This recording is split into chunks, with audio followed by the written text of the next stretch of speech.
Hey everyone, let's talk about settings in Seller Center. Some of these things I may break off into their own video, but overall, we just want to go into the settings area and dive into the different things that we see there. So we're going to go up to this top right corner where this little cogwheel is. We're going to click that, which is going to take us to our account settings. So a lot of times when you open up cases or you're talking to Walmart, they're going to ask for your partner ID number. And that's the number that is right underneath your name over here on the far left side.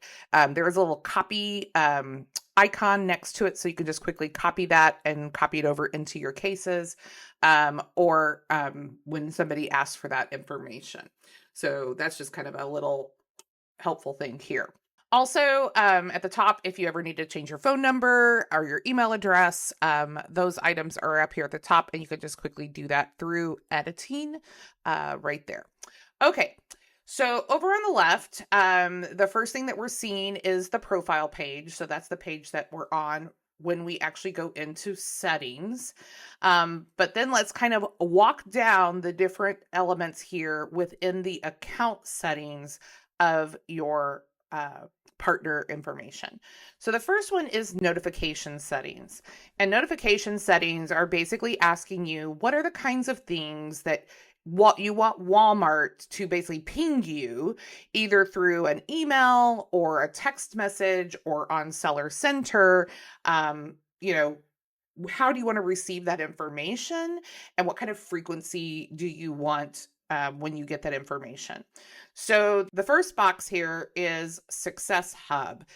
So this is inventory suggestions, pricing suggestions, kind of a weekly digest of information. How do you want that information presented to you, if at all? So you can choose, hey, I want it to be on my Seller Center page. I want it via email. I want other people to get it. So if you have a VA that takes care of like pricing, you could add your VA here.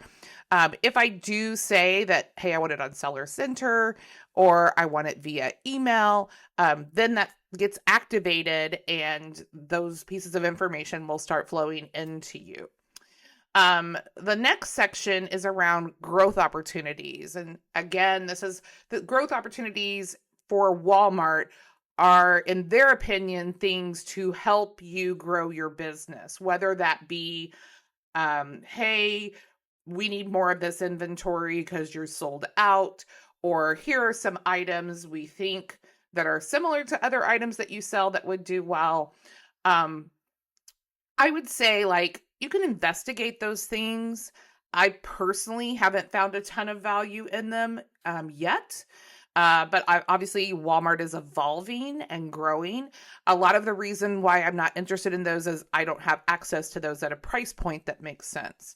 So maybe you do, and maybe that would make sense to you. So you can get information around assortment growth. This one, are you close to gaining a pro seller tier status? Pro seller is a really awesome thing to have on Walmart. So any information around pro seller, you might want to actually get notified on, if especially if you're not the type of person that you're checking things on a daily basis. I'm kind of in my Seller Center all day, every day, unless I'm outsourcing. So these are things that I'm checking frequently, which is why I don't have a lot of these checked, because I actually am checking them myself. Might save me some time to just say like, hey, just ping me. But for me, like, I like looking at it, like looking at the data. So if you're close to gaining a pro seller status, you would check here. If you actually gain a pro seller status, so you actually did get to the level that they're looking for, that would be here to receive notifications. The next few items are around flash deals and uploading those items, getting your item quality score up. So if you're one of the types of sellers that do run deals on your items, those might be interesting to you. Again, not really the wheelhouse I play in. And it's just because usually I don't have the amount of product that makes sense for a flash deal. Listing quality score drop. I think this one actually would be a really good one to be notified on, because if you have a listing and for some reason the quality score drops, that means that somebody has made a modification to that listing that is going to make that listing not perform as well. We'll talk a lot about quality score when we go over into the items section, because basically visibility in Walmart is tied to quality score as much as it is to anything else. So I honestly think like, hey, maybe I actually do want an email on that, because if somebody's messing with an item and making it worse, that's not good. So we probably want to know about that. If you lose the pro seller status, like, do you want to be notified on that as well? Again, like, I think it's a good thing. Just for me personally, I'm just checking it kind of daily. Pro listing commission discounts received. So when you are a pro seller, you do get discounts on commission, especially for merchant fulfilled items. And so if you get that discount, it's asking like, hey, do you want to see that information? I'll actually show it to you on when we get to the payment platform. And I show you the payments area, because it does reflect and you can see those discounts and how they can add up. If your seller status is at risk, so like a lot of stuff around pro seller here, promo pricing, I do use promo pricing to try to move old stale inventory. So these might be things that you want notification on.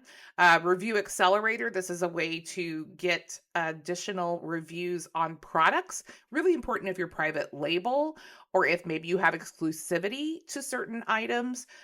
This might be something that you're interested in. For your everyday household items, for your everyday toys, really doing that program doesn't make a lot of sense. It really is just kind of to try to boost sales and get the reviews onto those products, so that that actually reflects better in the quality score. Walmart discount available for review, if that's something that you're interested in here. So you would get a notification. I keep highlighting that. Either in Seller Center, looks like that might be my only option for Walmart discounts, but again, might be a good thing for you to know about. Also done here in notifications are notifications around items. This might be an area that I need to do more work in and actually have these notifications. Duplicate items identified. They don't like it if you duplicate an item that's already in the system. So you want to be able to be informed about that. If you have a high impact item that's been unpublished or republished, you might want to know that as well. Items have been imported. That's not to me as so important as some of this other stuff. And then just items being unpublished and republished, being able to have notification on those. Now, here is a very important one. If you have items that are unpublished due to prohibited products policy, you want an email on that, because especially if you end up sending them in before you get notification, you need to make sure you pull those items back. Kind of like the restricted items policy on Amazon. There's certain items that they just are not going to let you list. And for that, you need to get them out of your catalog just to show that you're complying with Walmart's policies, so that you don't get kind of hit with any kind of suspension in the future. So anytime something's around items being unpublished due to prohibited products or an IP complaint, you need to make sure you're following those emails and the instructions in them and completing fully what they're asking you to do, which is typically remove the product from any fulfillment centers and then retire and or delete the items in the system. If you want notifications when you get a new seller fulfilled order, then you have to come in here and tell the system, hey, I want an email, and how often do I want that email? If you say daily, it's going to give you a once a day kind of synopsis of the things that sold. Probably not the best idea. I do mine hourly, just so that we do see that frequency. and emails, but I'm also, again, in the system checking all the time because I don't want to miss an email and then an item not get shipped out on time. So I think new orders is one that is kind of critical if you're going to merchant fulfill at all, that you have those notifications set up. New orders local. Local is a new program that Walmart started where actually people can come pick things up locally. It is limited in scope in terms of what areas can enroll in that, and it is a program you have to enroll in. All right, payments. If you get a charge back from anybody, if you want to be notified on that, if you want to be notified that you can get paid early, and if you want to get notified about new capital offers. We'll talk about the paid early and the capital offers. Chargebacks are when a customer is claiming to their credit card company that they didn't receive something, and basically you have to prove that yes, it did get sent, it did arrive at the location, all of that good stuff. Pricing, any incentives, new suggestions, you can see that I have that highlighted. Holiday deals, if you want to adjust your price during the fall, the Q4 area, this would be an area where you can get some recommendations. And then if you're buy box ineligible, then you could get a notification on that. And it would give you an indication if you need to go in and adjust the price, because maybe the price has become more competitive than what you originally had for that item. Report status. For example, if there's any reports that are that take time to produce, like you click on it and it's like, okay, now you got to wait for it.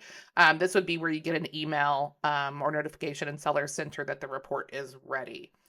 I have all of my items under returns and refunds because I want to know, hey, did somebody create a return?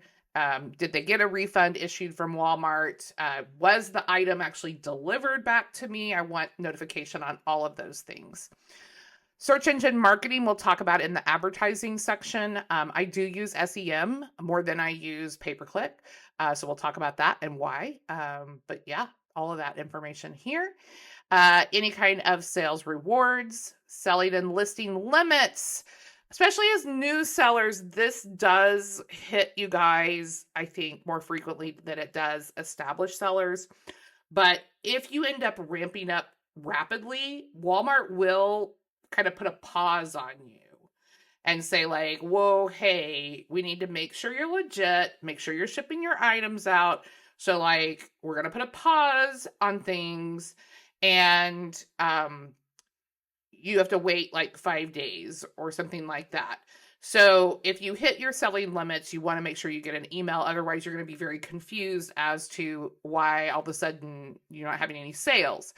You also sometimes get a selling limit on your account to say like, based upon previous history, you sell $10,000 a month, like maybe your selling limit is 20 or 25,000. So if you do have like a really big peak, Walmart does limit it. Again, it's trying to limit fraudulent accounts that will just like ramp up, sell a whole bunch, and then peace out. They take their money and run. So while it can be a little annoying if you get impacted by that, it is for a good reason. You also have listing limits. I would say they're very reasonable. Like we have over I think you'll see like over 9,000 items that we've created in the Walmart system.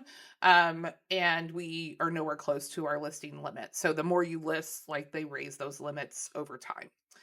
And then anything related to your ads down here in this section. So this is just all about notifications and receiving notifications from Walmart. So you can kind of control, so you're not like overwhelmed with information and you only have the information that really is relevant to you and that you want to see and that you want to take action on.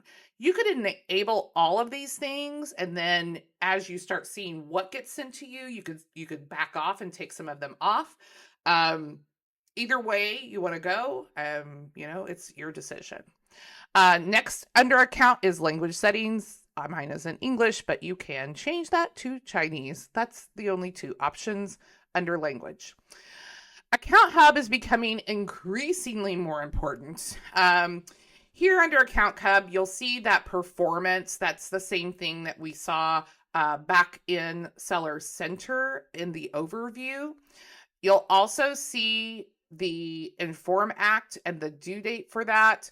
I have sent mine in. Obviously, like that was back in 24. It says under review. It's said under review for a long time. So until they tell me there's an issue, I'm just gonna like roll with it.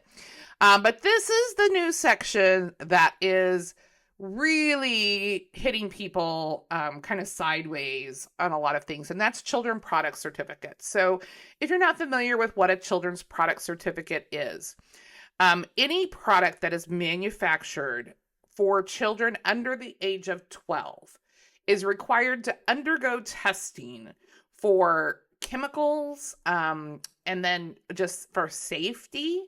And then they get basically a certificate from the testing company that's outside of, where it's manufactured, that basically says like, yeah, it passed, and here's like all the test that results from the test that we ran.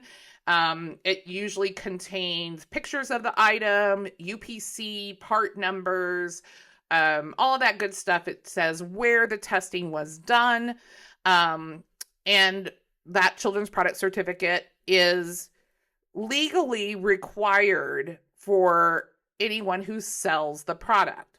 So here's why it's become kind of an interesting area on Walmart.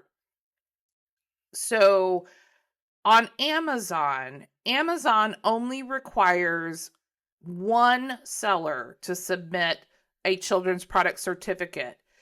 When they accept that, it basically covers any seller that sells that product. So basically the product itself is covered, no matter who submits it. So Amazon may already have it and they never asked for it. Or if they don't have it, it's a product they don't carry and they ask for it, and you have one other seller who submits it, then it gets cleared off of the CPC list, and that listing becomes active again. On Walmart, their philosophy is that each seller needs to produce this. So they started in office supplies, school supplies. They actually launched this a couple of years ago, and the way in which they launched it was kind of a flop. It just didn't go well. What they were asking sellers to do was crazy interesting. Another story for another time. And just nobody did it. And so they kind of backed off. And then they launched this again close to the first of the year, around February, I think it was, of 2025. And as a result, you'll see listings that have now gone inactive because they need children's product certificates. In the office and school supply area, that hits things like glue, crayons, backpacks, lunchboxes, pencil zippered pouches and pencil boxes, just scissors, like any kind of like school supply that's on a kid's school supply list could fall under this CPC requirement. And if you can't produce it, then you can't sell it. Your listing will remain inactive. And getting a children's product certificate is not so simple as just searching the internet. There are a few companies that do post them online. Lego is one, Crayola posts some, but there aren't a lot of companies that do. So it's going to make selling those products on Walmart much more difficult unless you are obtaining them through a authorized distributor or wholesaler. Authorized distributors and wholesalers are able to get those documents from the actual manufacturer and hand those to people that buy through them. So if you buy through a legitimate distributor, you can ask for that CPC and they should be able to provide it to you, or you can ask if they have it before you even purchase. And then you would go into this children's product certificate area and upload the documents. So when you go to upload documents, so once you open this up, you're going to see a list of items that require CPCs, okay? And an area here where it says no documents where I can upload the documents. Once I upload the documents, then I actually have to go out and do some work on the listing to basically have the listing recognize that I submitted the documents. So they started with school supplies. office supplies. Now they've rolled it out to baby products, so products for children under 3. And the next phase will be all toys for children 12 and under. And that's going to happen sometime in the summer. So June, July, August. Can't tell you the exact date, but it is going to start happening. I say that just to caution everyone that if you are a big RAOA seller, that may limit the categories in which you can sell on Walmart. So it's important to know. You might need to start looking for wholesale sources for some of those things so that you can obtain those CPC documents. But this is the area in which that you upload it, and you can come back and see if the documents are there. Here you'll also see your selling limits. So you can see here's my listing limit is 35,000 items. We have 9,108 items that we have listed on Walmart. So when I tell you that I know how to list items, it's because I've listed a whole lot of them. I don't currently have any selling limits. I think just my history and consistency on the platform is probably why there's no selling limits there. So that is the account hub. So that is the whole account area of your settings area. We're going to do the next video and talk about the next section.